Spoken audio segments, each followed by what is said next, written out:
Bugungi kunda yoshlarga ta'lim berib kelyapsiz. Albatta shunday. Umuman siz faoliyat yuritayotgan dargohda, oliy ta'lim maskanida yoshlarning tarixga bo'lgan qiziqish qanday va ularga berilayotgan, yaratib berilgan imkoniyatlar, sharoitlar qanday? Aynan men ishlayotgan Toshkent xalqaro moliyaviy boshqaruv va texnologiya universitetida tarix yo'nalishimiz mavjud. Aynan men o'zim O'zbekiston tarixi, o'zbek davlatchiligi tarixi, O'zbekistonning eng yangi tarix fanlaridan darslar berib boraman.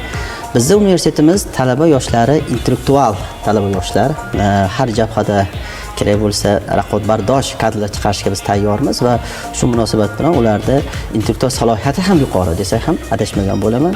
Albatta qiziqish juda yuqori, turli tanlovlarda g'olib qo'lga kiritgan talaba yoshlarimiz va bu jarayon yanada davom etmoqda. Albatta shu o'rinda ham bir narsani ta'kidlash joiz.